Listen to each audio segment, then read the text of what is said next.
নমস্কার বন্ধুরা, ভিন্ন স্বাদের গল্পে আপনাদেরকে স্বাগত। এখন শুনবেন সহস্র এক আরব্য রজনীর ত্রয়োদশ পর্ব। দিনের পর দিন একটানা চলতে চলতে একদিন এসে পৌঁছালো সে বসরাহ শহরে। নূর আল দিন কিন্তু জানে না বসরাহে পৌঁছে গেছে সে। চলার পথে প্রতিদিন কত ছোট বড় গ্রাম শহর পেরিয়ে চলেছে। কে মনে রাখে সেসব নাম? আর কি বা দরকার? সে তো আর ভ্রমণ বৃত্তান্ত লেখার মতলব করে পথে বেরোয়নি। সে এক পথভোলা পথিক। পথ চলাতেই তার আনন্দ, অন্য কোনো উদ্দেশ্য তার নাই। যা দেখলো, যা জানলো, তা যে সবই মনে ধরে রাখতে হবে তার কি মানে আছে? যা মনের পাতায় দাগ কাটে তা মন থেকে মুছে ফেলতে চাইলেও মোছা যায় না। আবার যাকে মনে ধরে রাখবো বলে অনেক চেষ্টা করা হয়, তাও কখন হারিয়ে তলিয়ে যায় বুঝতে পারা যায় না। একটা সরাইখানায় নামলো নূর আল দিন। খান সাহেবের কাছে জানতে পারলো সামনেই যে শহর, ওটাই বসরাহ। নাম অনেক শুনেছে, এই প্রথম প্রত্যক্ষ করবে সে।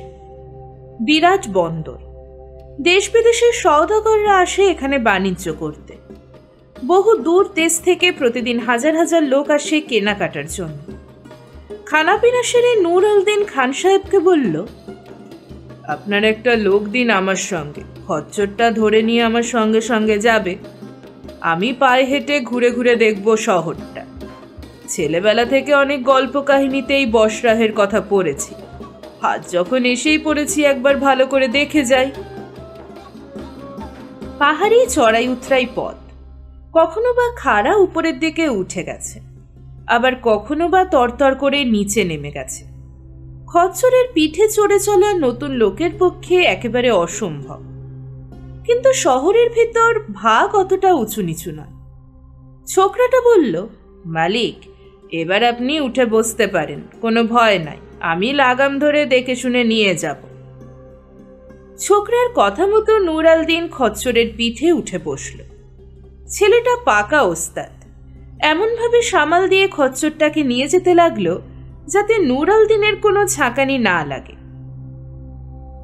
বসরাহ উজির সাহেব তখন তার প্রাসাদের গবাক্ষ পাশে বসে শহরের শোভা প্রত্যক্ষ করছিল। হঠাৎ নজর পড়ল নূর আল দিনের ওপর। তার রূপ জাঁকজমকে মুগ্ধ হল সে। একটা নফরকে ডেকে বলল, যত দেখে আয়, কে যায় ওই খচ্চরটার পিঠে, ডেকে নিয়ে আয় ওর সহিসটাকে। যখন সে এলো, বৃদ্ধ উজির জিজ্ঞেস করল, তোমার মনিব কোন দেশের লোক, তার পরিচয় কিছু জানো? আগে তা তো বলতে পারবো না, তবে মনে হয় খুব খানদানি ঘরের আদমি, কোনো সওদাগরের লাড়কা হতে পারে। এখানে কোথায় উঠেছে সে? সইস ছোকরা বলল, আগে আমাদের খান সাহেবের সরাইখানা। কি সব দামি দামি সামানপত্তর, সুলতান বাদশাহের ঘরে অমনটা দেখা যায়। উজির আর বিশেষ কোনো কথা বলল না ছেলেটার সঙ্গে। ওর খান সাহেবের সরাইখানার ঠিকানাটা নিয়ে 2 দিনার বকশিস দিয়ে বলল, ঠিক আছে, যাও। বিকেলের দিকে সেই সরাইখানার সামনে এসে থামল উজির। খান সাহেবকে জিজ্ঞেস করল, তোমার এখানে যে বিদেশি এক যুবক এসেছে, তার সঙ্গে আমি একবার দেখা করতে চাই। উজিরকে দেখে তো খান সাহেবের দফা রফা, না জানি কি বিপদ আপদ ঘটল। শশব ব্যস্ত হয়ে করজোরে বলল, মেহরবানি করে আমার গরিব খানায় হুজুরের পায়ের ধুলো দিতে আজ্ঞা হোক। কিন্তু উজির ঘোড়া থেকে নামল না। তুমি তাকে একবার খবর পাঠাও। নূর আল দিন ছুটে এলো। আপনি নিজে কষ্ট করে কেন এলেন জানাব? আমাকে ডেকে পাঠালেই হাজির হতাম।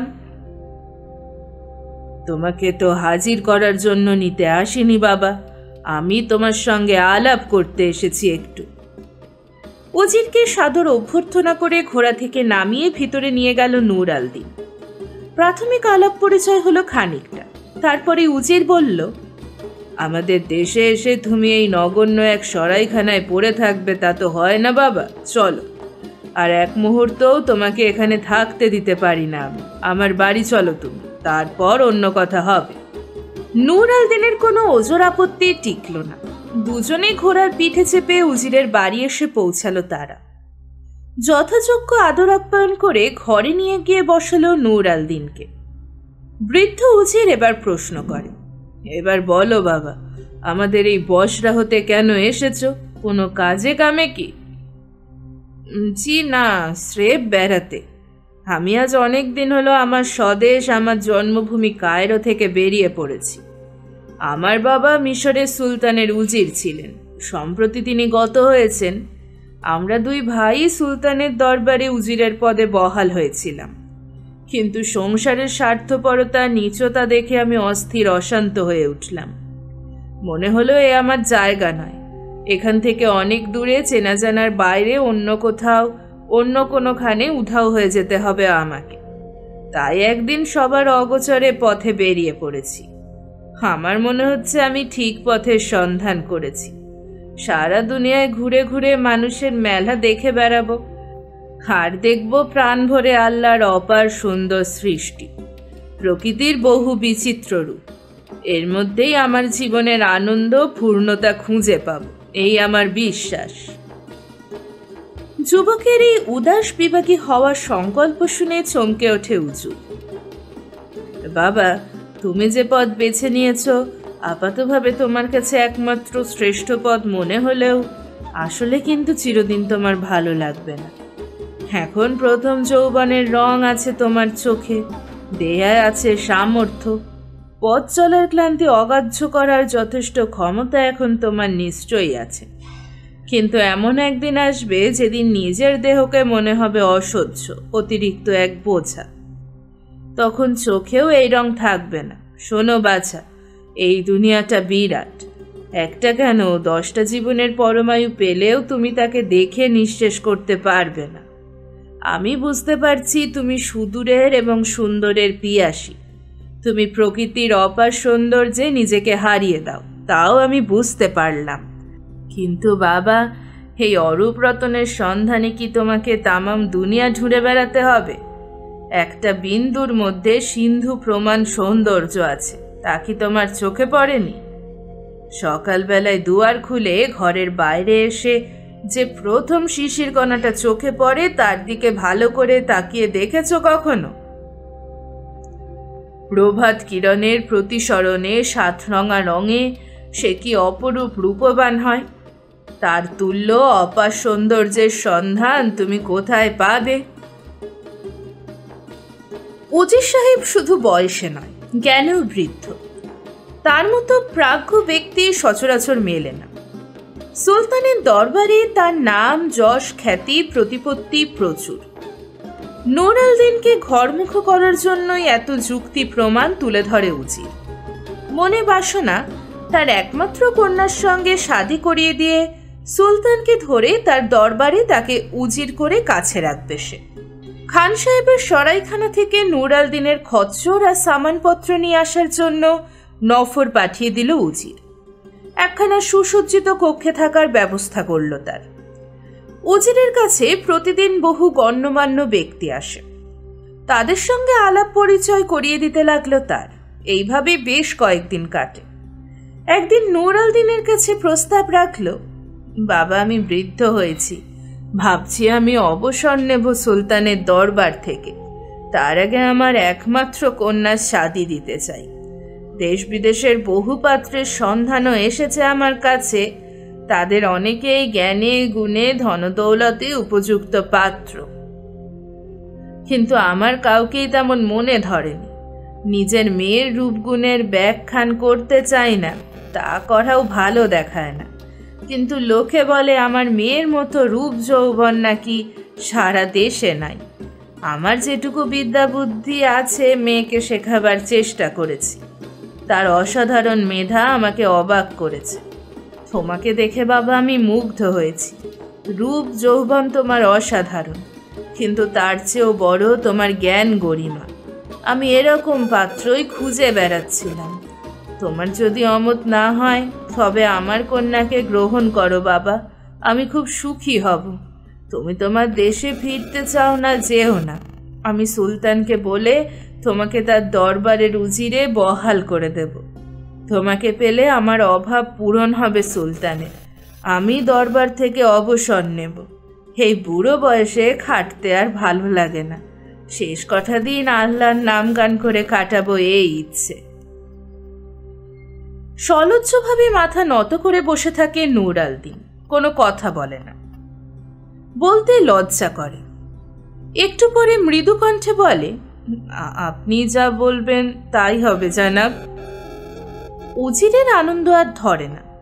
সাজো সাজো রব পড়ে গেল বাহির অন্দরমহলে। আলোর মালায় সাজানো হলো সারা প্রাসাদ। প্রশস্ত প্রাসাদ কক্ষে অভ্যাগত আমিরদের বসার ব্যবস্থা করা হলো। সুগন্ধি আতরের খুশবুতে মদির হয়ে উঠল সারা বাড়ি। খানা পিনার শেখে এলাহি আয়োজন। একে একে অভ্যাগতরা আসতে লাগলো। উজিরের ব্যক্তিগত বন্ধু বান্ধব, সুলতানের পারিষদবৃন্দ, শহরের গণ্যমান্য সওদাগর প্রভৃতি আরো বহু মাননীয় ব্যক্তির সমাগমে সরগরম হয়ে উঠল প্রাসাদ কক্ষ। সবার সঙ্গেই পরিচয় করিয়ে দিল নূর আল দিনের। সবাই এক বাক্যে তারিফ করতে লাগলো উজিরের পাত্র নির্বাচনের। উপস্থিত অভ্যাগতরা খুব আমোদ আহ্লাদ করে খানাপিনা করল। দামি দামি শরাব, শামি কাবাব, শাহি কোপ্তা, মোগলাই বিরিয়ানি, আলেপ্পোর মিঠাই, ইরানি হালুয়া, আপেল, আঙুর, বেদানা, পেস্তা, বাদাম, আখরোট, আলু বকরা, আরও হরেক রকম মুখরোচক খানাপিনা খুব তৃপ্তি করে খেলো সবাই। আতর গোলাপের খুশবুতে মেতে উঠল সকলে। সবশেষে গোলাপ জল ছিটানো প্রচলিত প্রথা। এরপর আর কেউ সেখানে থাকে না, যে যার মতো বিদায় নেয়। সবাই চলে গেলে উজির নফরদের হুকুম করল, নূর আল দিনকে হামামে নিয়ে যাও। শাদীর সময় এও এক প্রচলিত নিয়ম। হবু জামাতাকে হামামে নিয়ে গিয়ে মূল্যবান আতর দেয়া জলে গোসল করাতে হয়। কন্যার পিতা তার সবচেয়ে সেরা পোশাক নিয়ে দাঁড়াবে। সেই পোশাক পরে বাইরে আসবে বর। তার জন্য অপেক্ষমান বহু রত্নখচিত সবচেয়ে দামি খচ্চরের পিঠে চেপে শহর পরিক্রমায় বেরোবে সে। এ সবই চিরাচরিত প্রথা। রাস্তার দুধারে কাতারে কাতারে লোক জড়ো হতে লাগলো। উজিরের হবু জামাই শাদীর সাজে শহর পথে ঘুরবে। পথঘাট আলোর মালায় তোরণদ্বারে সাজানো হয়েছে। নূর আল দিনের রূপ আর তার সাজের বাহার দেখে মনে হলো আসমানের চাঁদ বুঝি মাটিতে নেমে এসেছে। শহর পরিক্রমা শেষ করে যখন ফিরে এলো নূর, উজির তখন অভ্যর্থনা করে নামিয়ে নেবার জন্য সদর দরজায় অপেক্ষা করছিল। খচ্চর থেকে নেমে উজিরের হাতে চুম্বন করল সে, এবং তারপর এই সময় সেহেরাজাদ হঠাৎ চুপ করে গেল। দেখা গেল রজনী অতিক্রান্ত হতে চলেছে।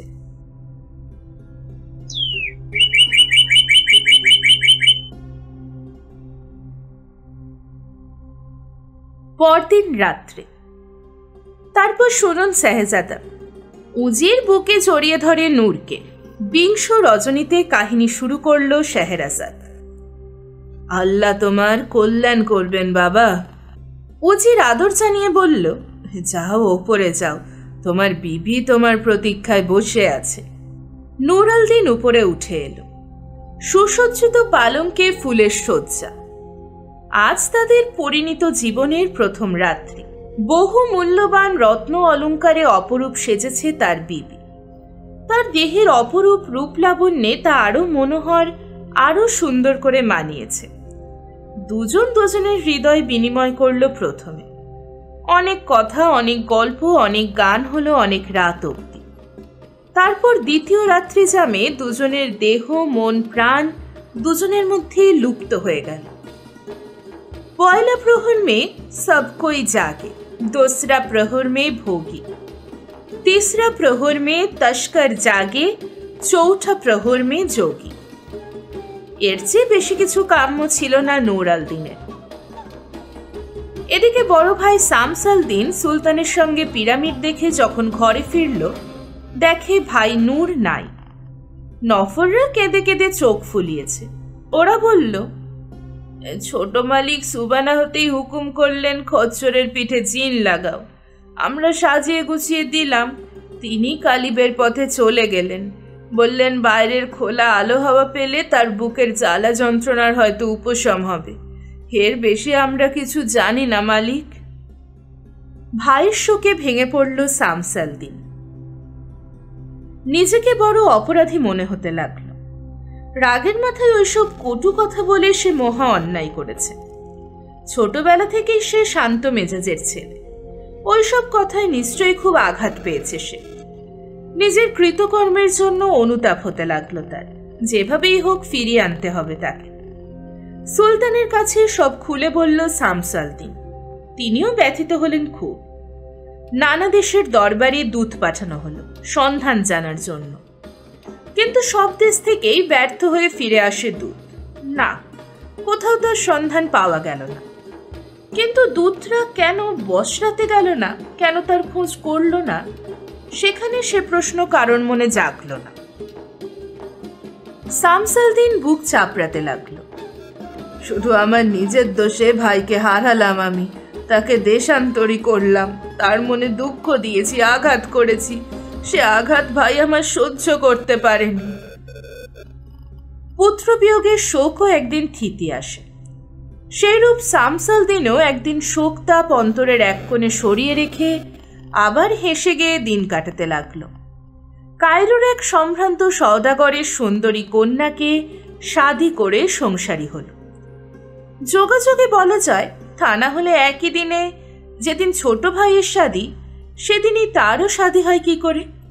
এবং শাদীর প্রথম রাতে দুজনের বিবি অন্তঃসত্ত্বা হলো। এও কি যোগাযোগ?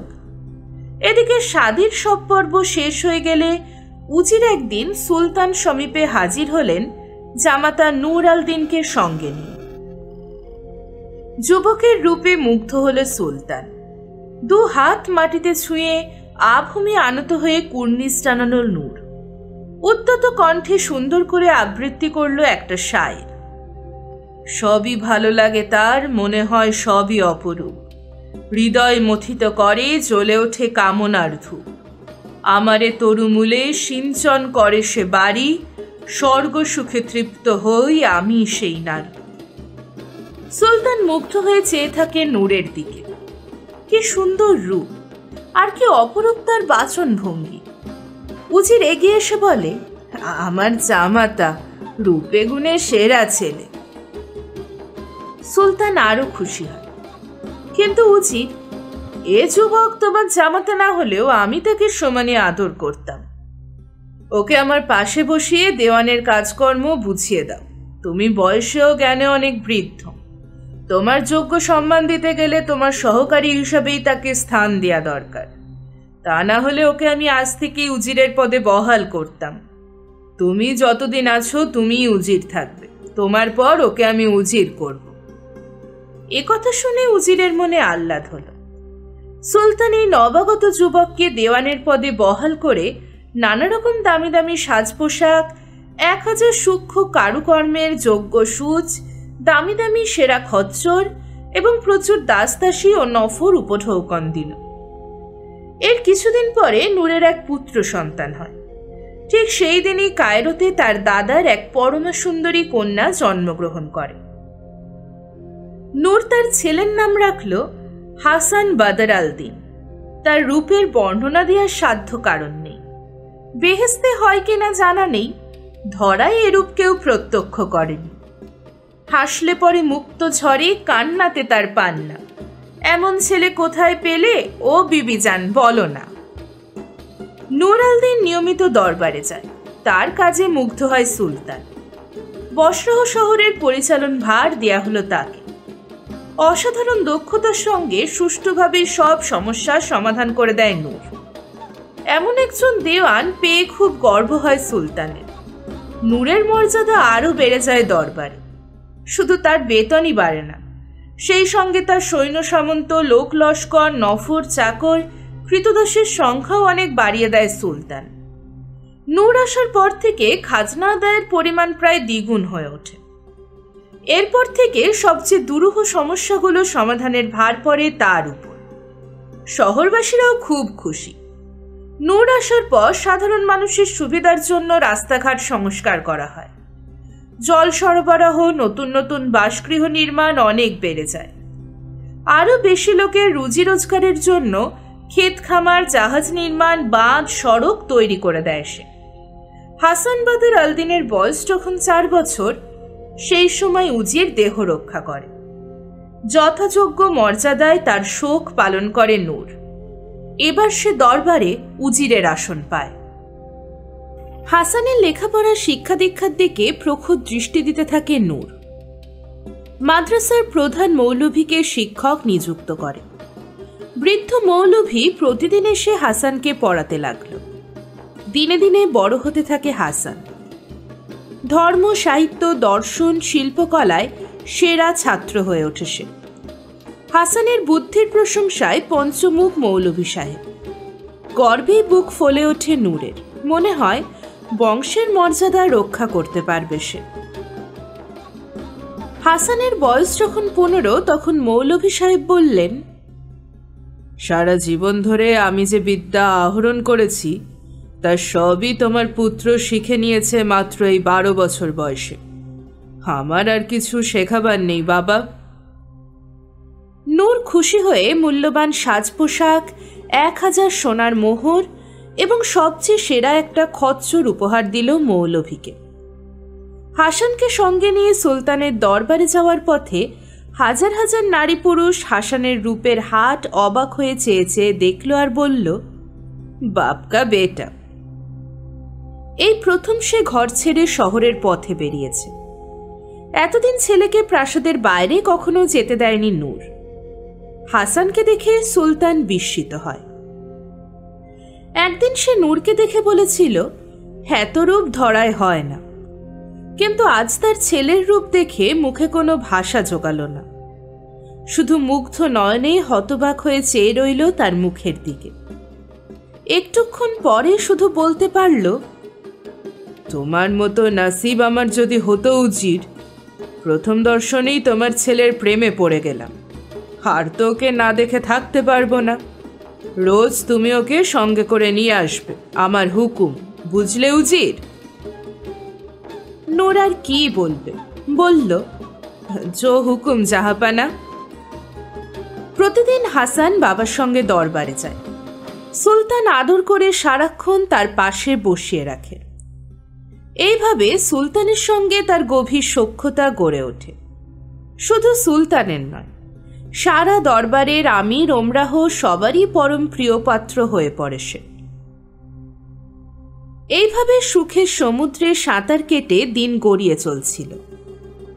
হঠাৎ একদিন নূর আল দিন অসুখে পড়ল, কঠিন অসুখ। অনেক বড় বড় হেকিম ডাকা হলো, অনেক দাওয়াই দিল তারা, কিন্তু কিছুতেই কিছু হলো না। শেষে হেকিমরা জবাব দিয়ে গেল তাদের বিদ্যায় আর কিছু করার নেই, এবার আল্লাহ ভরসা। পুত্র হাসানকে ডেকে নূর বলল, বাবা, আমার ডাক এসেছে, যেতে হবে। তোমরা অবশ্য প্রাণপণ চেষ্টা করলে যদি আরো কিছু কাল ধরে রাখা যায়, কিন্তু তা হয় না। আমি যে কদিনের জন্য তার কাছ থেকে ছুটি করে এসেছিলাম তোমাদের এই হাসি খেলায়, তা আমার ফুরিয়ে এলো। এবার যেতে হবে। আমরা মায়াবদ্ধ প্রাণী। এই সংসারে এসে ভাবি এই আমাদের চিরকালের আবাসস্থল, কিন্তু তা তো একদম ভুল বাপজান। পথ চলতে চলতে সরাইখানায় যেমন 2 দিন কাটিয়ে যাই, এও তো তেমনি। আসল ঠিকানায় তো সবাইকে একদিন পৌঁছাতে হবে। সেখানে পৌঁছে গেলে আর কোনো দুঃখ তাপ কিছুই থাকে না। শোক তাপ, দুঃখ, দুর্দশা যা পাওয়ার তা এই সংসারেই পাবে। তার কাছে পৌঁছাতে পারলে খালি সুখ আর সুখ। নূর আল দিন চুপ করল। একটানা অনেক কথা বলে ফেলেছে। দুর্বল শরীরে হাঁপ ধরে যায়। একটু পরে আবার বলল, বাবা, আমার যা করার ছিল সবই প্রায় নিখুঁতভাবে আমি সমাধা করেছি। শুধু একটি কাজ বাকি রয়ে গেল। তোমাকে তার ভার দিয়ে যাচ্ছি। তুমি আমার হয়ে সেটুকু করে দিও। খুব ভালো করে মন দিয়ে শোনো। কায়রোতে আমার বড় ভাই শামস আল দিন সেখানকার সুলতানের উজির। আমিও সেখানকার আরেক উজির ছিলাম, কিন্তু তুচ্ছ একটা কারণে দাদার সঙ্গে আমার একদিন কলহ বাধে। আমি রাগ করে দেশ ত্যাগ করে এই বসরা হতে চলে আসি। নূর একটু দম নেবার জন্য থামল। হাসানকে বলল, কাগজ কলম নিয়ে এসো। হাসান একটা সোনার দোয়াত কলম আর তুলোট কাগজ নিয়ে এসে বসল। নূর যা বলে গেল হুবহু লিখে নিল হাসান।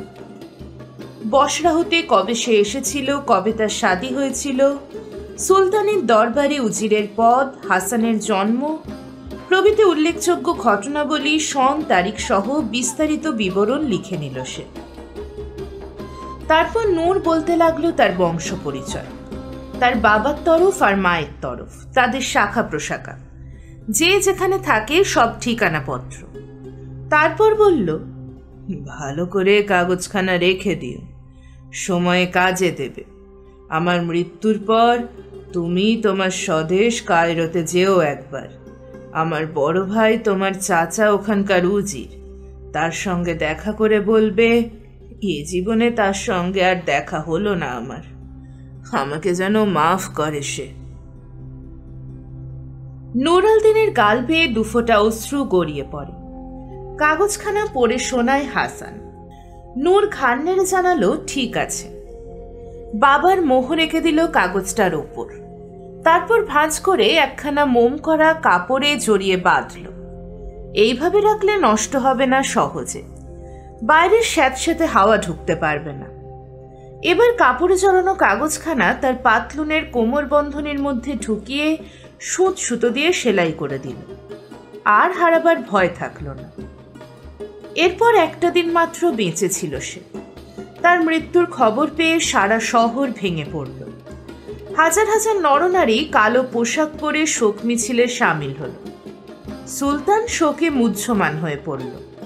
তার ডান হাতখানা আজ চলে গেল। যথাযোগ্য শাহী মর্যাদায় সমাহিত করা হলো তাকে। হাসান আজ পিতৃহারা। শোকের সায়রে ভাসতে থাকে, দু নয়নে জলের ধারা। বাবার সেই কথাগুলো মনে করে নিজেকে কিছুটা সান্ত্বনা দিতে পারে। এ দুনিয়াটা পান্থশালা, দুদিনের জন্য আসা এখানে। সবাইকেই তো একদিন সব ফেলে চলে যেতে হবে। 2 মাস ব্যাপী মৌন হয়ে শোক পালন করল হাসান। তারপরও সে বড় একটা কারোর সঙ্গে কথা বলে না। বাবার শোকে সে মুহ্যমান। সুলতান তাকে খবর পাঠালো, তার দরবারে উজির করবে তাকে। কিন্তু হাসানের কোনো হুঁশ নাই। ঘর ছেড়ে বেরোয় না সে। নাওয়া খাওয়া একরকম বন্ধ করে দিয়েছে। দিনে দিনে শুকিয়ে শীর্ণ হয়ে গেল তার শরীর। সুলতান বারবার লোক পাঠায়, কিন্তু হাসান গেল না। তার মনের মধ্যে শুধু একটা কথাই ঘোরাফেরা করে, তাকে যেতে হবে কায়রো, তার বাবার শেষ আদেশ। সুলতান কুপিত হল। কি, ওর এত বড় স্পর্ধা? আমার হুকুম অমান্য করে সে? ধরে বেঁধে নিয়ে এসো তাকে, আমি তাকে শায়েস্তা করব। সুলতানের পরোয়ানা নিয়ে ছুটল সিপাই বরকন্দাজ। শহরবাসীরা ভীত সন্ত্রস্ত হয়ে উঠল। সর্বনাশ, না জানি কি সাজা দেবে তাকে সুলতান। হাসানের এক বিশ্বস্ত নফর এসে খবর দিল, এই শিগগিরই পালিয়ে যান হুজুর, সুলতান খেপে গেছে, আপনাকে বেঁধে নিয়ে যাওয়ার হুকুম হয়েছে, এক্ষুনি পাইক বরকন্দাজ এসে পড়বে। হাসানের চৈতন্য হয়। তাই তো, সুলতানের আদেশ অমান্য করেছে সে। তার পরিণাম তো মারাত্মক, হয়তো তার গর্দান যাবে। সুলতান ভেবেছে তাকে তুচ্ছ-তাচ্ছিল্য জ্ঞান করে তার ডাকে সে সাড়া দেয়নি। কিন্তু কি করে বোঝাবে সে তার বাবার মৃত্যু কত বড় শেল হেনেছে তার বুকে? হাসান বলল, আমাকে কিছু টাকা করি দাও, জলদি করে। নফর বলল, টাকা পয়সা বের করার সময় নাই, আপনি আর এক পলক দেরি করবেন না হুজুর, বেরিয়ে যান এখান থেকে, না হলে জানে বাঁচবেন না। সুলতানের লোক এসে পড়বে এক্ষুনি, আপনাকে কোমরে দড়ি বেঁধে নিয়ে যাওয়ার হুকুম হয়েছে। আপনার ঘর বাড়ি বিষয় আশয় সব বাজেয়াপ্ত করে দিয়েছে সে, আপনি পালান। হাসান কি করবে বুঝতে পারে না। মাথার চুলগুলো এলোমেলো করে দিল। নিজের গায়ের দামি শালখানা ফেলে দিয়ে নফরের কাঁধের ময়লা চাদরখানা টেনে নিয়ে মাথার উপর দিয়ে ঘুরিয়ে সারা দেহটা ঢেকে নিল। আপাতভাবে দেখে মনে হয় কোনো দিন ভিখারি। খিড়কির দরজা দিয়ে পথে বেরিয়ে পড়ল। প্রথমে ঠিক করলো বাবার গোরস্থানে গিয়ে আজকে রাতের মতো আশ্রয় নেবে ওখানে। তারপর কাল সকালে ভাববে কি করে কায়রোর পথে রওনা হওয়া যায়। বাবার কবরের পাশে বসছে এমন সময় সেখানে এলো এক যুগ। বসরাহর নাম করা ধনী সওদাগর। এক অদ্ভুত হাসিতে নেচে উঠল তার চোখ। হুজুর এখানে? আহা, কি দশা হয়েছে আপনার, একেবারে চেনা যায় না। তা সবই ভাগ্যের খেলা। আজ যে উজির, কাল সে ফকির, এই তো মালিকের খেলা। হাসান সত্য গোপন করে বানিয়ে বলল, আজ দুপুরে আমি ঘুমিয়ে স্বপ্ন দেখেছি বাবা বলেছেন আমার কবরের পাশে যাস, তোকে একটা কথা বলবো, তাই এসে বসে আছি এখানে। জু বলল, আপনার বাবা বড় সজ্জন ছিলেন, আমাকে খুব স্নেহ করতেন।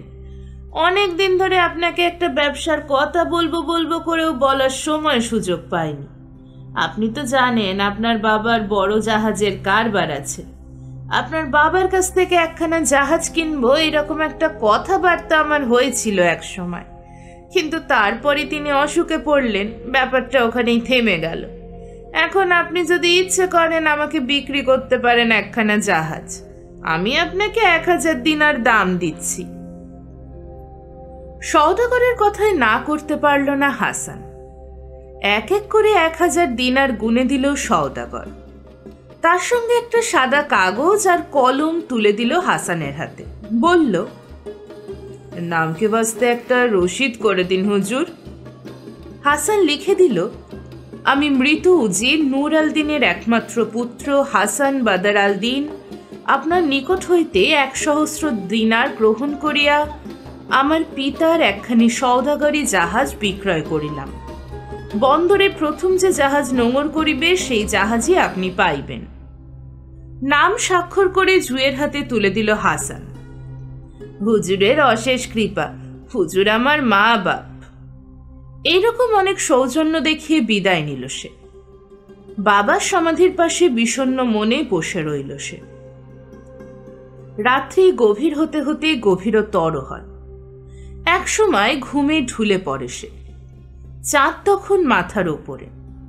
হাসানের সারা দেহে চাঁদের আলোর লুটোপুটি। গভীর ঘুমে আচ্ছন্ন সে। দিনের বেলার আতঙ্ক ভাব আর নাই। এক অপরূপ প্রশান্তি ছড়িয়ে পড়েছে সারা মুখে। এই গভীর রাতে গোরস্থানে আসে অশরীরী আত্মারা, জিন, পরীরা। এক খুবসুরত জিনিয়া তখন আকাশ দিয়ে উড়ে যাচ্ছিল। চাঁদের আলোয় হাসানের সুন্দর চেহারা দেখে সে নেমে আসে। এমন রূপবান যুবক সে তো কখনো দেখেনি। কে সে? এলো কোথা থেকে? আল্লাহ তাকে কি দিয়ে গড়েছেন?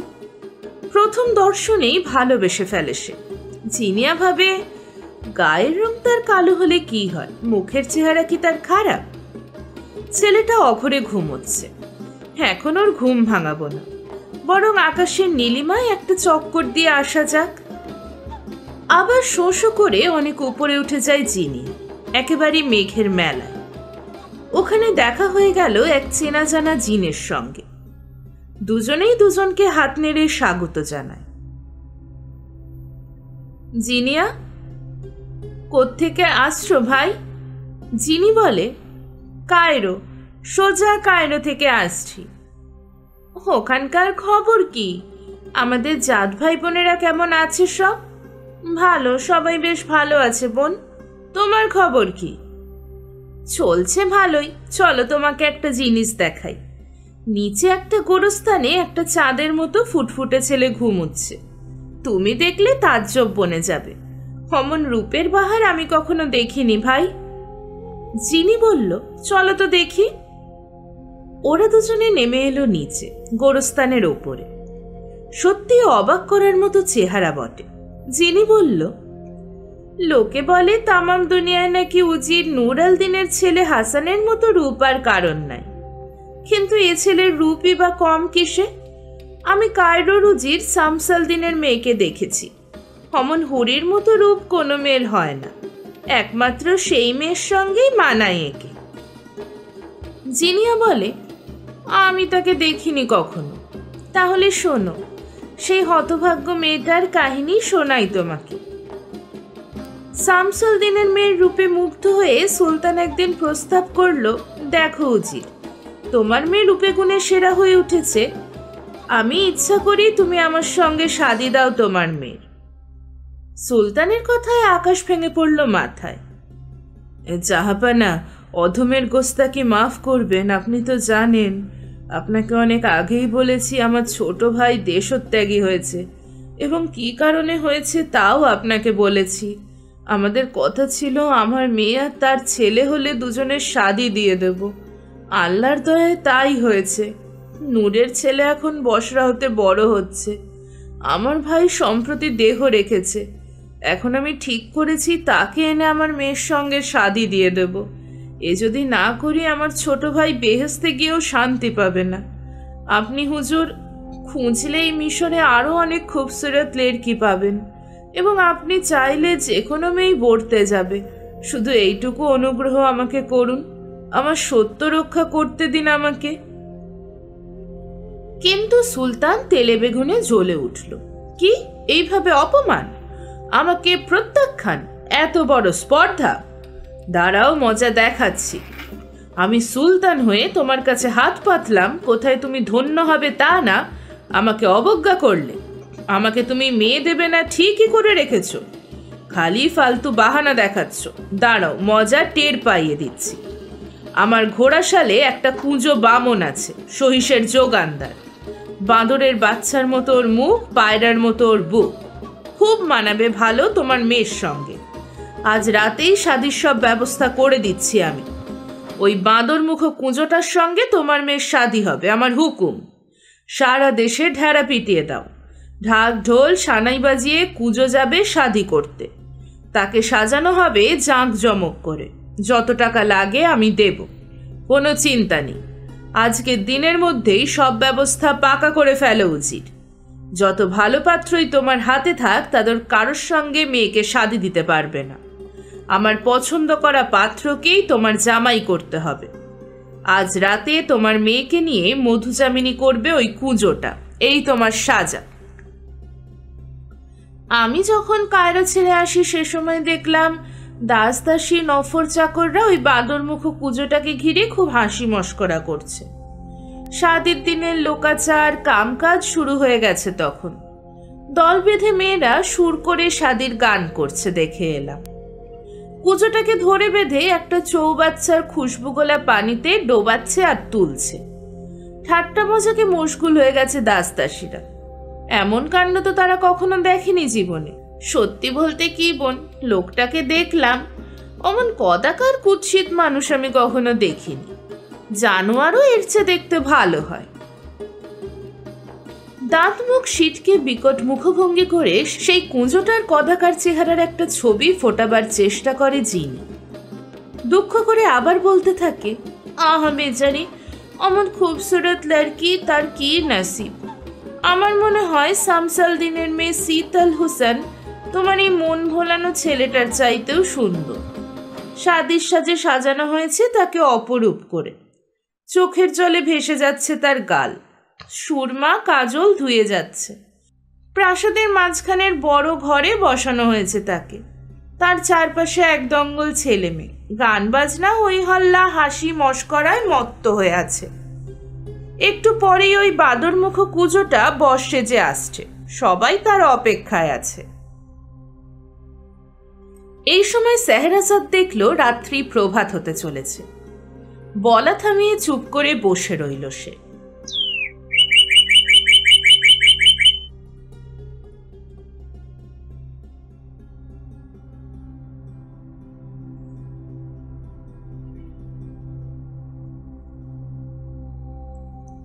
একুশতম রজনীতে আবার কাহিনী শুরু হয়। সেহরাজাদ বলে, তারপর শুনুন শেহজাদা। সেই জিনিয়া বলল, তুমি কিন্তু বাড়িয়ে বলছো ভাই। এই ছেলের মতো রূপ সারা দুনিয়ায় কারো নাই, আমি ভাবতেই পারছি না। তোমার সেই শীতল হোসেনের চেয়ে সুন্দর কি করে হতে পারে? অসম্ভব। আফ্রিদি বলল, তুমি বিশ্বাস করো বোন, আমি এতটুকু বাড়িয়ে বলছি না। সত্যি তার মতো রূপসী যুবতী হয় না। বিশ্বাস না হয় চলো, নিজের চোখেই দেখবে। আর যেতেও হবে আমাকে। আমি বেরিয়েছি তার উপযুক্ত একটা পাত্রের সন্ধানে। তা তোমার ছেলেটার সঙ্গে মানাবে ভালো, একেবারে শাহী জুটি। ওই বাদরমুখ কুজোটা মেয়েটার পাপড়ির মতো দেহটাকে ছিঁড়ে খাবে, এ আমি বরদাস্ত করব না কিছুতে। যেমন করেই হোক স্বাধীন নামে এই বাঁদরামি বন্ধ করতেই হবে। চলো, আর দেরি না। এই ছেলেটাকে নিয়ে এক্ষুনি আমরা উড়ে যাই কায়রো। জিনিয়া বলল, হ্যাঁ তাই চলো। বাঁদরের বাচ্চাটা মেয়েটার শয্যা সঙ্গী হবে কিছুতেই হতে পারে না। অকাতর ঘুমে আচ্ছন্ন হাসানের দেহটাকে সন্তর্পণে নিজের পিঠে তুলে নিল আফ্রিদি। জিনিয়াকে বলল, তুমি আমার পাশে পাশে থেকো। প্রায় উল্কার গতিতে শোঁ শোঁ করে ছুটে চলল তারা। অল্পক্ষণের মধ্যে এসে নামল কায়রো শহরের এক প্রান্তে। কাছেই উজিরের প্রাসাদ। আলোর মালায় সাজানো হয়েছে চমৎকার করে। সদরে বসানো হয়েছে নহবত। সানাইয়ে বাজছে বেহাগ। নিমন্ত্রিত অভ্যাগতরা মোমবাতি হাতে চলেছে দলে দলে।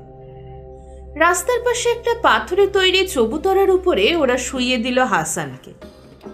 এবার তার ঘুম ভেঙে গেল। চোখ মেলে দেখে অচেনা জায়গা। সে তো শুয়েছিল তার বাবার গোরস্থানের বসরায়। কিন্তু এ তো একটা অচেনা শহরের রাস্তার চবুতরা। অবাক হয়ে উঠে বসে সে। আরো অবাক হয় বিশাল আকৃতির দাড়ি গোঁফহীন একটা মানুষকে দেখে। ঠিক তার সামনে দাঁড়িয়ে, মুখে তর্জনী চেপে কোনো কথা না বলতে ইশারা করছে। হাসান ভয়ে চুপ করে থাকে। সেই বিরাট মানুষটা ওর হাতে ধরিয়ে দেয় একটা জ্বালানো মোমবাতি। ধরো এই বাতিটা নিয়ে ওই নিমন্ত্রিতদের ভিড়ে মিশে যাও। তুমি অবাক হয়ে ভাবছো আমি কে? আমি হচ্ছে এক জিন। আল্লাহ আমার একমাত্র উপাস্য। তোমার কোনো ভয় নেই। আমি তোমার ভালো করার জন্যই তোমাকে এ শহরে নিয়ে এসেছি। তুমি ঘুমিয়েছিলে বসরাহর এক গোরস্থানে। এখন তুমি বসে আছো কায়রো শহরে। আজ রাতে এখানকার উজির শামস-আল-দ্বীনের লেরকির শাদী হবে একটা বাঁদরমুখ কুঁজোর সঙ্গে। ওই যে প্রাসাদটা দেখছো আলোয় ঝলমল করছে, কাতারে কাতারে লোকজন যাচ্ছে মোমবাতি হাতে, ওখানেই আছে সেই উজিরের মেয়ে। কেঁদে কেঁদে চোখ ফুলিয়েছে সে। যাও, আর দেরি করো না, উঠে পড়ো। মোমবাতিটা হাতে ধরে মিশে যাও ভিড়ে। নহবতখানা পেরিয়েই দেখবে বাঁদিকে হামাম ঘর। ওইখানে ওই বাঁদরমুখ কুঁজোটাকে গোসল করাচ্ছে দাস দাসীরা। কুঁজোটা যখন বরের ছাদে সেজে গুজে এসে খচ্চরের পিঠে চাপবে, তখন তুমি তার পুরো ভাগে থাকবে, যেন সবাই মনে করে তুমিই বরকর্তা। যেসব মেয়ে ছেলেরা গান বাজনার মুজরো করতে এসেছে, ওরা মাঝে মাঝে এই নাচ গান থামিয়ে বরের সামনে ওড়না পেতে ধরবে পায়লা পাওয়ার জন্য। তুমি তোমার জেবে হাত ঢোকাবে, আমার জাদুতে দেখবে তোমার মুঠো ভরে উঠবে সোনার মোহরে। কোনো অবাক না হয়ে তুচ্ছ তাচ্ছিল্য জ্ঞান করে সবটাই ছুড়ে দেবে ওদের দিকে। হয়তোবা দু চারটে মাটিতেও পড়ে যেতে পারে, কিন্তু তুমি গ্রাহ্যের মধ্যেই আনবে না। তোমার কোনো ভাবনা নেই। যতবার দরকার জেবে হাত ঢোকালেই পেয়ে যাবে মুঠি ভরা মোহর, ফুরাবে না। এইভাবে হামাম থেকে প্রাসাদের মাঝখানের বড় ঘরের দরজা অবধি মুড়িমুড়কির মতো মোহর বিলিয়ে যাবে যাকে তাকে। ওই বড় ঘরে শাদীর আসর। ওখানে জড়ো হয়েছে শহরের উজির, আমির, ওমরাহ, সওদাগরের বিবিরা। সবাই পরে এসেছে দামি দামি সাজ পোশাক, রত্ন আভরণ। সেখানে একমাত্র বর ছাড়া দ্বিতীয় কোনো পুরুষের প্রবেশ নিষেধ। কিন্তু তোমাকে কায়দা করে ঢুকে পড়তে হবে, এবং সেটা তোমার পক্ষে তখন আর খুব শক্ত কাজ হবে না।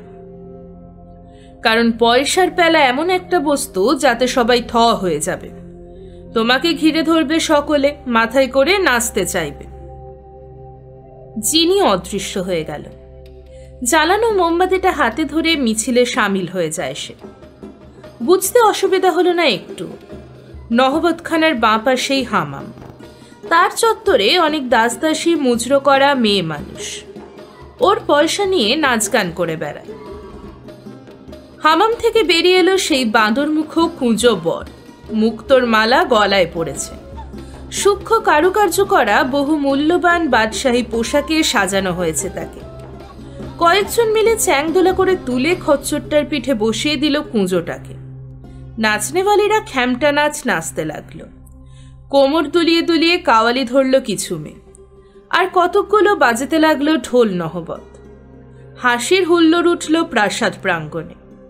হাসান গিয়ে ধরল খচ্চরের লাগাম। আগে আগে চল এসে, পিছে পিছে আসে খ্যামটাওয়ালিরা। রূপবান হাসানকে দেখে সবাই মুগ্ধ হলো, মনে করল শাহী পরিবারের কেউ, বরপক্ষের লোক।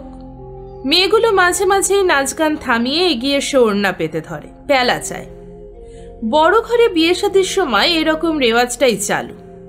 হাসান পকেটে হাত ঠুকিয়ে মুঠো ভরে তুলে আনে সোনার মোহর, ছুঁড়ে দেয় একটা মেয়ের আঁচলে। আরেকটা মেয়ে এগিয়ে আসে তখন, তাকেও দেয় এক মুঠো, তারপর আরও একজন। এমনিভাবে যে আসে, যে হাত পাতে, তাকেই মুঠো ভরা মোহর দিতে লাগলো সে। সবাই অবাক, একেবারে আদত খানদানি ব্যাপার। কয়েক মুহূর্তের মধ্যে সবারই নজর গিয়ে পড়ল হাসানের উপর। পুজো বরের দিকে তখন আর কেউ তাকায় না। এইভাবে প্রাসাদের প্রধান কক্ষের দরজায় এসে পৌঁছালো তারা। এবার পর একা যাবে সেই অন্দরমহলে। সেখানে গণ্যমান্য উজির আমিরের বিবিরা ঘিরে আছে সিতাল হুসেনকে। পুজোটার একটা হাত ধরে প্রায় হিড় হিড় করে টেনে ভিতরে ঢুকে পড়ে হাসান। কেউ কিছু বলার বা বাধা দেওয়ার চিন্তাই করল না। ভিতরে ঢুকেই চোখ ধাঁধিয়ে যায় হাসানের। শহরের খানদানি পরিবারের লেরকি বিবিরা এসে জড়ো হয়েছে সেই বিশাল কক্ষে। তাদের বাহারি সাজ পোশাকের জেল্লায় সারা ঘরটা ঝকমক করছে। একরাশ মেয়ে, তার মধ্যে ওরা দুটি মাত্র পুরুষ। মেয়েরা সবাই নাকাব নামিয়ে মুখ ঢাকল। প্রত্যেকে মোমবাতি হাতে দুটি সমান্তরাল রেখায় সারিবদ্ধ হয়ে দাঁড়িয়েছিল বরকে স্বাগত জানাবার জন্য। দুই সারির মাঝখান দিয়ে হাসান কুচোটাকে টানতে টানতে নিয়ে গিয়ে বসালো শেষ প্রান্তের মঞ্চের উপরে, নিজেও বসলো তার পাশে। এবার মেয়েরা বিবিরা নাকাবের জাফরি দিয়ে ভালো করে দেখল দুজনকে। হাসানের রূপের চমক দেখে চোখের পলক পড়ে না কারোর।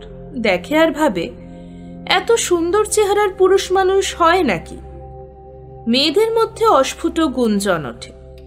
সবারই ইচ্ছে হয় ছেলেটার কাছে যায়, পাশে গিয়ে বসে, একটু আদর করে, তার হাত দুটো টেনে নিয়ে বুকে চেপে ধরে। কারোর ইচ্ছে করে গলা জড়িয়ে ধরে প্রাণ ভরে চুমু খেতে। সবাই কেমন উষ্ণ রোমাঞ্চ অনুভব করে হাসানকে দেখে। কেউ ভাবে যে যা বলে বলুক, যে যা ভাবে ভাবুক, ছুটে গিয়ে তার কোলের উপর বসে পড়বে সে। কামনায় উদ্বেল হতে থাকে উপস্থিত মেয়ে বিবিদের দেহ মন। নিজেকে সামাল দিয়ে রাখা দায় হয়ে ওঠে। 16 থেকে 60 সব মেয়ে বিবিদেরই তখন একই দশা। লাজ লজ্জার বালাই আর রইল না। এক এক করে সবাই নাকাব মাথার উপরে তুলে দিয়ে হাসানকে দেখতে থাকলো। নাকাব খোলার উদ্দেশ্য অন্য। মেয়েরা বিবিরা তাদের নিজেদের চেহারা হাসানকে দেখাতেই মরিয়া হয়ে তুলে দিয়েছে মুখের ঢাকনা। যদি হাসান চেয়ে দেখে, যদি তার নজরে ধরে যায় তার রূপ যৌবন, ধন্য হতে পারবে সে। শাড়ি বেঁধে দাঁড়িয়েছিল তারা। এবার ধৈর্যের বাঁধ ভেঙে যায় ওদের। হুড়পাড় করে গিয়ে ছেঁকে ধরে হাসানকে। সবাই হাঁ করে চেয়ে থাকে ওর চাঁদপানা মুখের দিকে। কেউ জিভ দিয়ে ঠোঁট চাটতে থাকে, কেউ বা একটা চোখ ঈষৎ চোখ করে ইশারা করে, আবার কেউ নিজের ঠোঁটে নিজের দাঁত বসিয়ে রক্ত বের করে চষে। আরেক রূপসী তেরচা চোখের বান মেরে বলে, তুমি কোন আসমানের চাঁদ নাগর? কোথায় তোমার ঘর? কে বা তোমার মেহবুবা? হাসান বলে, যে আসমানের সিতারও তোমরা, সেই আসমানেই আমার ঘর। আর মেহবুবা, তাকেই তো ঢুঁড়ে বেড়াতে বেরিয়েছি। তোমরা যদি কেউ রাজি হও, এ বান্দা রাজি আছে। হাসির হুল্লোড় ওঠে। মেয়েটা গালে হাত রেখে বলে, হো মা, কি ফাজিল! শরমে মরমে মরে যাই। খ্যামটলেরা তখন মেয়ে বিবিদের কাছে হাসানের 2 হাত ভরে মোহর ছড়ানোর কথা বলতে থাকে। ওদের কথাবার্তা শুনে মেয়ে বিবিদের মনে হয়, এ তো তবে সাধারণ ঘরের ছেলে না, নবাব বাদশাহ খানদানি ঘরানা না হলে এমন দিলদরিয়া সেরিফ মেজাজ হয় না কারোর। সবাই তখন হাউতাস করতে লাগলো, হাই আল্লাহ, এমন একটা মানানসই বর হাতের কাছে থাকতে ওই বাঁদরমুখ কুজোটার সঙ্গে শাদী হবে বেহেস্তের হুরি শীতল হুসেনের। আল্লাহ বোধহয় দুজনকে দুজনের জন্য সৃষ্টি করেছিলেন, কিন্তু আমাদের বাদশাহ বাদ সেধেছেন, কি উপায়? সবাই যখন হাসানের প্রশংসায় পঞ্চমুখ আর কুঁজোর পিণ্ডি চটকাতে ব্যস্ত, সেই সময় হঠাৎ সামনের একটা দরজা খুলে গেল। পাশের ঘর থেকে এসে দাঁড়ালো মৌলভী আর শীতল হুসেন, সঙ্গে একদল পরিচারিকা, দাসী, খোঁজা আর এলো বাজনদাররা। কামনার হিল্লোল জাগানো, বুকে আগুন ধরানো বাজনা বাজাতে লাগলো তারা। হুসেন এসে দাঁড়ালো সেই প্রশস্ত কক্ষের ঠিক মাঝখানে। চারপাশে ঘিরে দাঁড়ালো সব মেয়ে বিবিরা। মনে হতে লাগলো মেঘশূন্য নীল আকাশে লক্ষ তারার মাঝখানে এক পূর্ণ চন্দ্রের হাট। সারা ঘরে ছড়িয়ে পড়ল এক জ্যোতির জোয়ার। তার পাশে দাঁড়িয়ে শহরের সম্ভ্রান্ত খানদানি পরিবারের পরমা সুন্দরী সব মেয়ে বিবিরা ঝরে পড়া কুসুমের পাপড়ির মতো মুহ্যমান ম্লান দেখাতে লাগলো। সারা ঘরে ছড়িয়ে পড়তে লাগলো তার দেহের খুশবু। মসলিনের ওড়নার নিচে যত্নে পাট করা রেশমের মতো তার ঘন চুলের অরণ্যে লুকিয়ে আছে এক মুকুলিত যৌনের জাদু।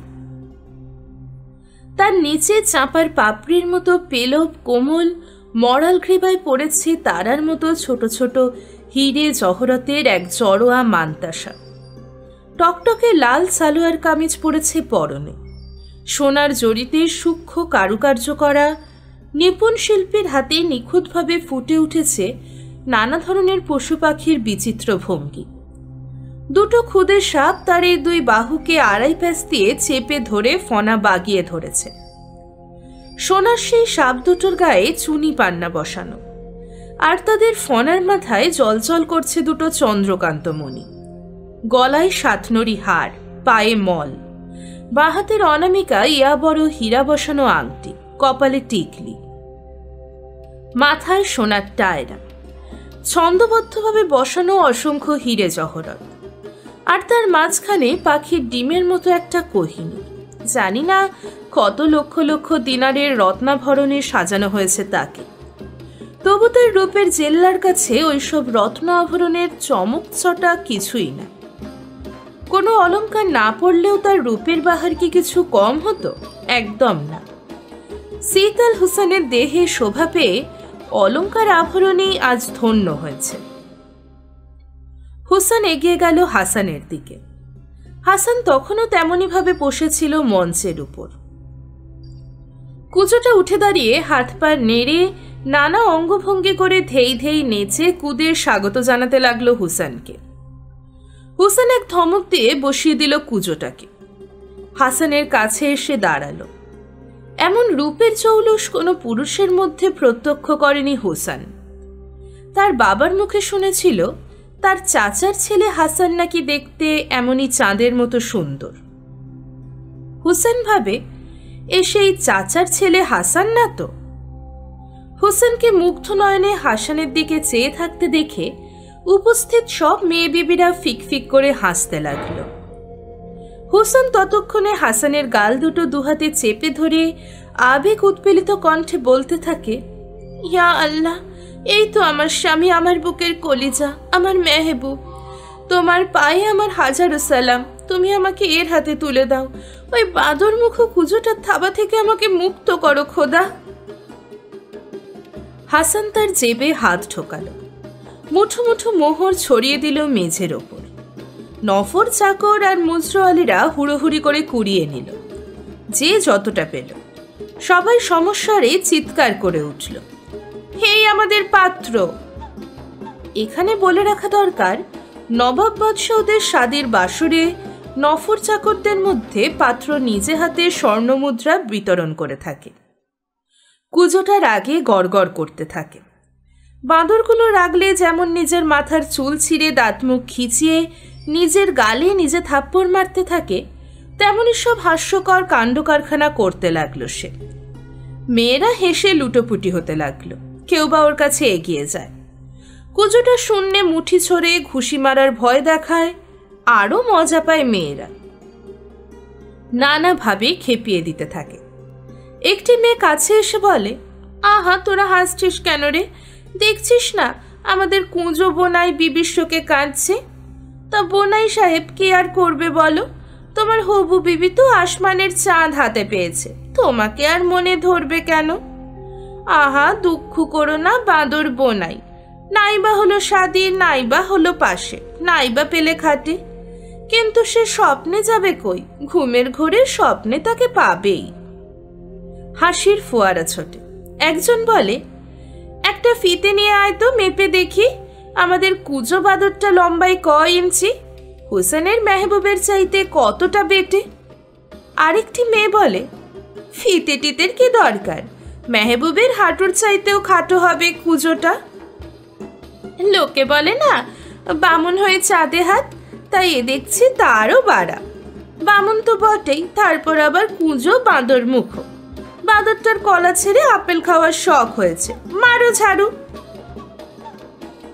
এবার পাত্রীর প্রদক্ষিণ পর্ব শুরু হলো।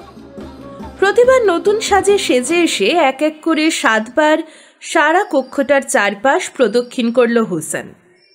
প্রতিবার ঘুরে এসে দাঁড়ালো হাসানের মুখোমুখি। শাদীর প্রথা অনুসারে এটাই প্রধান রীতি। এই সময় উপস্থিত মেয়েরা ভালোবাসার মিলনের এবং খিস্তি খেউরের গান ধরে। যারা নাচে তাদেরও অঙ্গভঙ্গিতে কামকলার প্রাধান্য পেয়ে থাকে। বাজনার তালে তালে রক্তে নাচন শুরু হয়। মেয়েরা জড়াজড়ি কামড়াকামড়ি শুরু করে। তখন সবাই এক অন্য নেশায় মেতে ওঠে। কেউ শুয়ে পড়ে আরেকজনের বুকের ওপরে টেনে নেয়, ঠোঁটে ঠোঁট রাখে, আর চোখ রাখে হাসানের দিকে। দেখে মনে হয় যেন একজোড়া মেয়ে পুরুষ মেতে উঠেছে কামকলায়। এ সবই লোকাচার, শাদীর রাতের প্রচলিত রীতি। নানাভাবে পাত্রপাত্রীকে কামভাবে উত্তেজিত করাই এর আসল উদ্দেশ্য। ইতিমধ্যে পাত্রীর 7 পাক ঘোরা শেষ হয়। এক এক করে সবাই ঘর ছেড়ে বাইরে চলে যায়। শুধু থাকে হাসান, বাঁদরমুখ কুঁজো বর, হুসেন আর তার দাসী পরিচারিকারা। তারা এবার পাত্রী নিয়ে যায় পাশের ঘরে। শাদীর সাজ পোশাক ছাড়ানো হবে তার। বিশাল কক্ষের শাদী মঞ্চে তখনও 2টি প্রাণী বসেছিল, একজন হাসান আর একজন সেই বাঁদরমুখ কুঁজো পাত্র। মঞ্চের উপরে উঠে দাঁড়ালো কুঁজোটা, বলল, তুমি আজ আমাদের শাদীর বাসরে মেলায় আনন্দ দিয়েছ মালিক, সেজন্য বহুত শুকরিয়া। 2 হাতে অনেক মোহর ছড়িয়ে আমাকে অনেক ঋণী করেছ। তোমার এ ঋণ শোধ করতে পারবো না আমি। যাই হোক, এবার তো আমাদের আসল কাজ কাম আরম্ভ হবে। তা তোমাকে কি চ্যাংদোলা করে বাইরে বের করে দিয়ে আসতে হবে? যদি বলো লোকজন ডাকি। লোকটার কথায় হাসানের চোখ মুখ লাল হয়ে ওঠে। কি এর উত্তর দেবে ভেবে পায় না। আস্তে আস্তে উঠে দরজার দিকে এগিয়ে যায়, কিন্তু বেরোনো আর হয় না।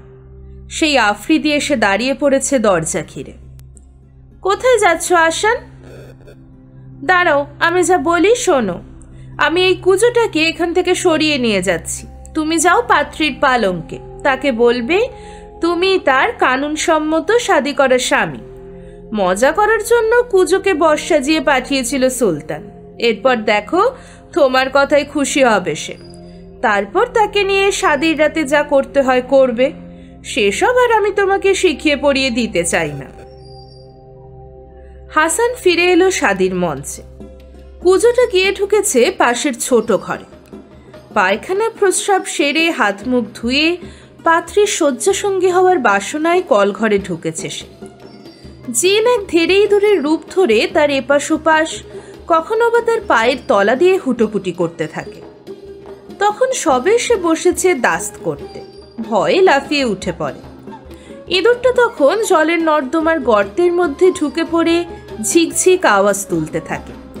কুঁজোটা হিস হিস করে তাড়াতে যায়, জোরে জোরে হাততালি বাজায়। হঠাৎ একটা বিরাট কালো বিড়াল মিউ মিউ করতে করতে এগিয়ে আসতে থাকে। চোখ দুটো তারার মতো জল জল করছে। কুজোটা হ্যাট করে তাড়া করতে থাকে বিড়ালটাকে। এমন সময় একটা জাহাবাজ কুকুর হয়ে গেল বিড়ালটা। ঘেউ ঘেউ করে তেড়ে যায় ওকে। কুজোটা ভয়ে আড়ষ্ট হয়ে পড়ে। এই যা ভাগ, পালা পালা। একটুক্ষণের মধ্যে কুকুরটা গাধায় রূপান্তরিত হয়ে যায়। গাধার কর্কশ ধ্বনি কানে তালা ধরিয়ে দেয়। নাক মুখ দিয়ে প্রচণ্ড বেগে হাওয়া আর থুতু ছেটাতে থাকে কুজোটার মুখ বরাবর। ভয়ে থরথর কাঁপতে থাকে শরীর। হর হর সেই বিরাট মানুষটা ওর হাতে ধরিয়ে দেয় একটা জ্বালানো মোমবাতি। ধরো এই বাতিটা নিয়ে ওই নিমন্ত্রিতদের ভিড়ে মিশে যাও। তুমি অবাক হয়ে ভাবছ আমি কে? আমি হচ্ছি এক জিন। আল্লাহ আমার একমাত্র উপাস্য। তোমার কোনো ভয় নেই। আমি তোমার ভালো করার জন্যই তোমাকে এ শহরে নিয়ে এসেছি। তুমি ঘুমিয়েছিলে বসরাহর এক গোরস্থানে। এখন তুমি বসে আছো কায়রো শহরে। আজ রাতে এখানকার উজির শামসাল দিনের লেরকির শাদি হবে একটা বাঁদর মুখ কুঁজোর সঙ্গে। ওই যে প্রাসাদটা দেখছো আলোয় ঝলমল করছে, কাতারে কাতারে লোকজন যাচ্ছে মোমবাতি হাতে, ওখানেই আছে সেই উজিরের মেয়ে। কেঁদে কেঁদে চোখ ফুলিয়েছে সে। যাও আর দেরি করো না, উঠে পড়ো। মোমবাতিটা হাতে ধরে মিশে যাও ভিড়ে। নহবতখানা পেরিয়েই দেখবে বাঁদিকে হামাম ঘর। ওইখানে ওই বাঁদর মুখ কুঁজোটাকে গোসল করাচ্ছে দাস দাসীরা। কুঁজোটা যখন বরের ছাদে সেজে গুজে এসে খচ্চরের পিঠে চাপবে, তখন তুমি তার পুরো ভাগে থাকবে, যেন সবাই মনে করে তুমিই বরকর্তা। যেসব মেয়ে ছেলেরা গান বাজনার মুজরো করতে এসেছে, ওরা মাঝে মাঝে এই নাচ গান থামিয়ে বরের সামনে ওড়না পেতে ধরবে পায়লা পাওয়ার জন্য। তুমি তোমার জেবে হাত ঢোকাবে, আমার জাদুতে দেখবে তোমার মুঠো ভরে উঠবে সোনার মোহরে। কোনো অবাক না হয়ে তুচ্ছ তাচ্ছিল্য জ্ঞান করে সবটাই ছুড়ে দেবে ওদের দিকে। হয়তোবা দু চারটে মাটিতেও পড়ে যেতে পারে, কিন্তু তুমি গ্রাহ্যের মধ্যেই আনবে না। তোমার কোনো ভাবনা নেই। যতবার দরকার জেবে হাত ঢোকালেই পেয়ে যাবে মুঠি ভরা মোহর, ফুরাবে না। এইভাবে হামাম থেকে প্রাসাদের মাঝখানের বড় ঘরের দরজা অবধি মুড়ি মুড়কির মতো মোহর বিলিয়ে যাবে যাকে তাকে। ওই বড় ঘরে শাদির আসর। ওখানে জড়ো হয়েছে শহরের উজির, আমির, ওমরাহ, সওদাগরের বিবিরা। সবাই পরে এসেছে দামি দামি সাজ পোশাক, রত্ন আভরণ। সেখানে একমাত্র বর ছাড়া দ্বিতীয় কোনো পুরুষের প্রবেশ নিষেধ। কিন্তু তোমাকে কায়দা করে ঢুকে পড়তে হবে, এবং সেটা তোমার পক্ষে তখন আর খুব শক্ত কাজ হবে না। কারণ পয়সার পেলা এমন একটা বস্তু যাতে সবাই থ হয়ে যাবে। তোমাকে ঘিরে ধরবে সকলে, মাথায় করে নাচতে চাইবে। জিনি অদৃশ্য হয়ে গেল। জ্বালানো মোমবাতিটা হাতে ধরে মিছিলে সামিল হয়ে যায় সে। বুঝতে অসুবিধা হলো না একটু। নহবতখানার বাঁ পাশেই হামাম। তার চত্বরে অনেক দাসদাসী, মুজরো করা মেয়ে মানুষ। ওর পয়সা নিয়ে নাচ গান করে বেড়ায়। হামাম থেকে বেরিয়ে এলো সেই বাঁদর মুখ কুঁজো বর। মুক্তোর মালা গলায় পড়েছে। সূক্ষ্ম কারুকার্য করা বহু মূল্যবান বাদশাহী পোশাকে সাজানো হয়েছে তাকে। কয়েকজন মিলে চ্যাংদোলা করে তুলে খচ্চরটার পিঠে বসিয়ে দিল কুঁজোটাকে। এতক্ষণ হাসান একা একা বসে শীতল হুসেনের দরজার দিকে তাকিয়েছিল। বুড়ি ধাই হুসেনকে সঙ্গে করে দরজার কাছে ডাকল। কই গো কুঁজো বর, এদিকে এসো। তোমার সোহাগের বিবি জানকে কোলে করে তুলে নিয়ে যাও পালঙ্কে। আল্লাহ তোমাদের সুখে রাখুন বাছা। হুসেনের বুক দূর দূর করে ওঠে। নিজে নিজেই বলতে থাকে, ওই খুদে বামুন কুঁজো বাঁদরটাকে নিয়ে শোবার আগে যেন মৃত্যু হয় আল্লাহ। কিন্তু দু পা এগিয়ে আসতেই হাসানকে দেখতে পেয়ে আনন্দে দিশাহারা হয়ে পড়ে সে। প্রিয়তম, আমার সোনা, তুমি একা বসে আছো আমার জন্য? আমি ভেবেছিলাম ওই কুঁজোটার সঙ্গে হয়তো বা একটু ভাগ করে নেবে আমার দেহটার। ছি, অমন কথা ভাবলে কি করে বিবিজান? আগাগোড়া ব্যাপারটাই একটা মজার। আর তাছাড়া কুঁজো বামুনটাকে আনার আরও একটা উদ্দেশ্য ছিল, শয়তানের হাত থেকে তোমাকে রক্ষা করা। জানো তো প্রবাদ আছে, বামুন আর কুঁজো থাকলে শয়তান আসতে পারে না। তোমার বাবা 10 দিনার দিয়ে ভাড়া করে এনেছিল ওটাকে। সে এখন তার আস্তানায় আবার ফিরে গেছে। হোসেন হাফ ছেড়ে বাঁচল। হাসানের কথা পুরোপুরি বিশ্বাস করল সে। হেসে গলা ছড়িয়ে ধরে সোহাগ চাইল, সোনা আমাকে ধরো, আদর করো, আমাকে তোমার কোলে বসিয়ে নাও, আমার এই 17 বছরের যৌবন আজ তোমার হাতে তুলে দিলাম। শুধুমাত্র একখানা শালে ঢাকা ছিল তার দেহ। হাসানের ধমনীতে রক্তের প্রবাহ দ্রুত হতে দ্রুততর হতে লাগল। ক্ষিপ্র হাতে পাতলুনটা খুলে ছুঁড়ে দিল ডিভানের উপর। টাকা পয়সার বটুয়াটা রাখল চেয়ারে, আর সেটা চাপা দিয়ে দিল সোনার কাজ করা মাথার টুপিটা দিয়ে। শোবার সময় পরার জন্য একটা সাদামাঠা কাপড়ের টুপি তুলে নিয়ে মাথায় পড়ল। টুপিটা পরার কথা ছিল কুঁজোটার, কিন্তু তার নাসিবে নাই। কি হবে? খালি এজেরটা সোনার রশি দিয়ে বেশ আঁটো করে কোমরে বাঁধা। হোসেন হাঁটু গেড়ে ওর কোমরের সোনার রশিটা ধরে এমন জোরে এক হ্যাঁচকা টান মারল যে পটাং করে ছিঁড়ে গেল, আর সঙ্গে সঙ্গে ভারসাম্য রাখতে না পেরে পড়ে গেল সে মখমলের শয্যার ওপর। হো হো করে হেসে উঠল হাসান। হাসির তুফান তুলল হুসানও। সেই তুফানের সমুদ্রে ওরা কে যে কোথায় তলিয়ে গেল তার কোনো হদিশ পাওয়া গেল না।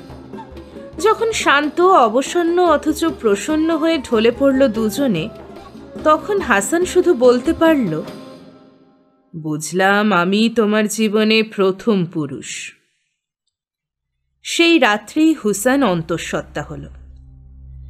তার পরিণাম কি দাঁড়ালো সে কাহিনী আপনাকে পরে বলবো জাহাপানা। সেই রাতের স্বল্পকালের মধ্যে মোট 15 বার তারা মিলিত হল। হাসান বলল, আজকে রাতের মতো এখানে ইতি করা যাক, এবার একটু ঘুমোতে হয়, কি বলো? হোসেন বলে, ঘুমে আমারও চোখ জড়িয়ে আসছে। একটুক্ষণের মধ্যেই অসার ঘুমে আচ্ছন্ন হয়ে পড়ে দুজনেই। ছোট ঘর থেকে বেরিয়ে এসে জিনি দেখে জিনিয়া দাঁড়িয়ে দাঁড়িয়ে দেখছে ওদের সুখনিদ্রা। জিনি বলল, নাও আর দেরি করো না, ছেলেটাকে তুলে নাও। যেখান থেকে এনেছিলাম সেই বসরাহ গোরস্থানে রেখে আসতে হবে। জিনিয়া নিজের পিঠে তুলে নিল ছেলেটাকে। গায়ে একটা জামা মাত্র সার, ইজের পাতলুন কিছুই পরনে নাই। শোঁ শোঁ করে আকাশপথে উড়ে চলল। পাশে পাশে চলতে থাকে জিনি। এইভাবে চলাকালে জিনির মধ্যে বদ চিন্তা চারা দিয়ে ওঠে। জিনিয়ার উপর বলাৎকার করতে উদ্যত হয়। অন্য সময় হলে জিনিয়া খুব একটা গড়রাজি হতো না, কিন্তু তখন তার পিঠে হাসান। এ অবস্থায় রতিবিহার করতে গেলে ছেলেটা পড়ে যেতে পারে। সেই আশঙ্কায় জিনিকে নিরস্ত করার চেষ্টা করে সে। কিন্তু আফ্রিদিদের সঙ্গম চিন্তা একবার জেগে উঠলে ক্ষান্ত করা অসম্ভব। বাধা পেলে তখন সে ভয়াল ভয়ঙ্কর হয়ে ওঠে। সমস্ত কিছু ভেঙে চুরে খান খান করে ফেলে। তেমনি কিছু একটু অঘটনই হয়তো ঘটত, কিন্তু উপরে আল্লাহ আছেন, তিনি সব ব্যবস্থা করে দিলেন।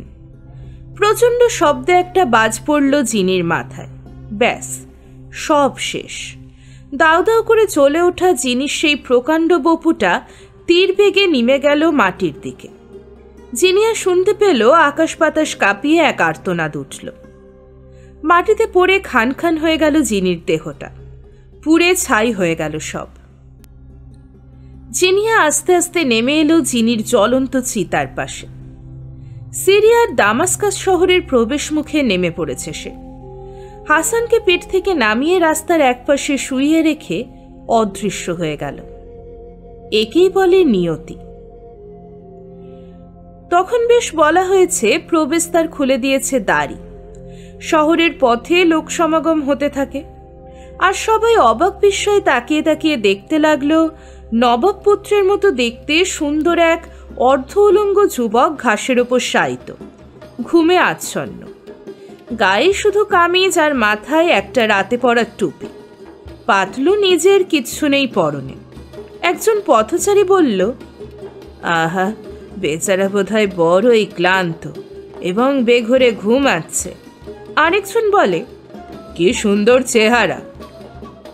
অন্যজন প্রশ্ন তোলে, কিন্তু ছেলেটা উলঙ্গ হলো কি করে? কেউ কি পাতলু নিজের খুলে নিয়েছে?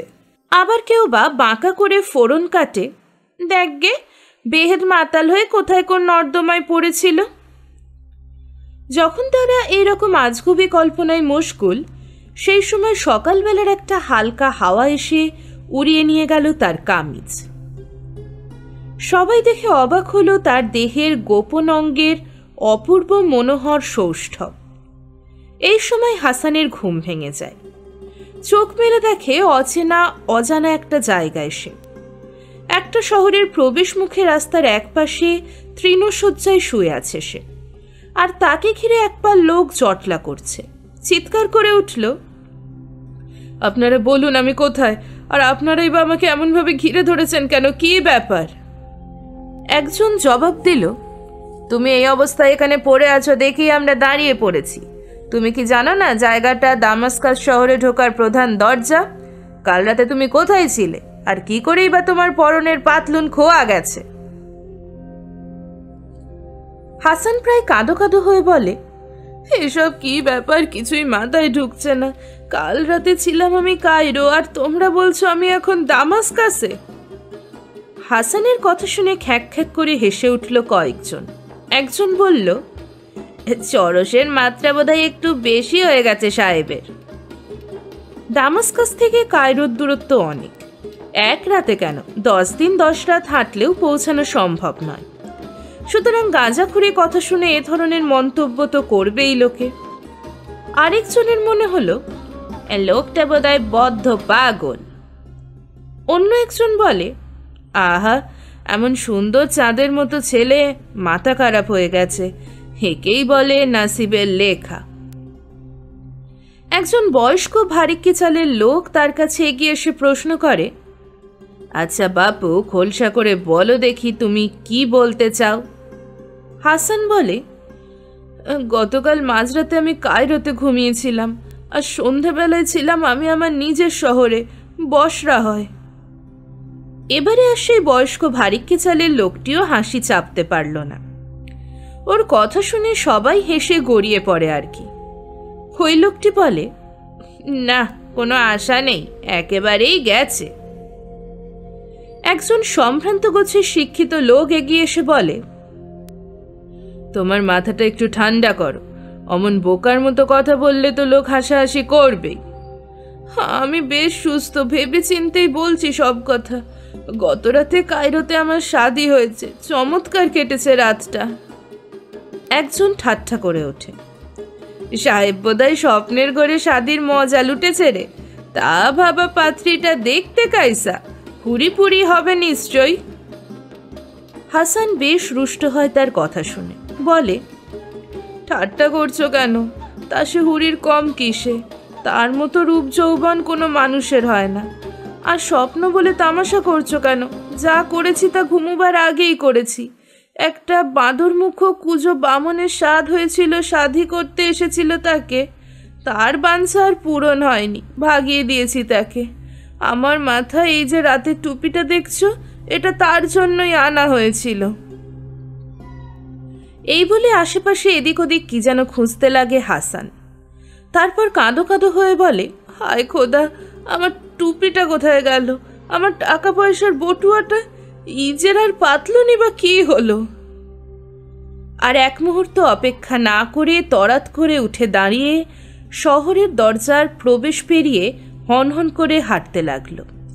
হাসানের তখন এক চিন্তা, তার টুপি, তার বটুয়া আর তার পাতলুন। তার পিছন পিছন এক দঙ্গল ফচকে চ্যাংড়া যে তাড়া করে চলেছে, সেদিকে তার বিন্দুমাত্র ভ্রুক্ষেপ নাই। ছেলেগুলো মজা করে আওয়াজ তুলছে, পাগল পাগল। হাসান দেখল নিরুপায়। যত সে এগোচ্ছে তত বেশি ফাজিল ফক্কর ছোড়া এসে দল ভারী করে তুলছে। একটা রুটির কারখানার দরজা খোলা পেয়ে ভিতরে ঢুকে পড়ে সে। এই দোকানের মালিকটা দারুণ বদমেজাজি লোক। তার ভয়ে ছোকরাগুলো কেটে পড়ল যে যার মতন। এতক্ষণ শুনছিলেন সহস্র এক আরব্য রজনীর ত্রয়োদশ পর্ব। উপন্যাসটি কেমন লাগছে অবশ্যই জানাবেন কমেন্ট বক্সে। আর এখনো যদি আমার চ্যানেলটিকে সাবস্ক্রাইব করে না থাকেন, এক্ষুনি চ্যানেলটিকে সাবস্ক্রাইব করে নিন।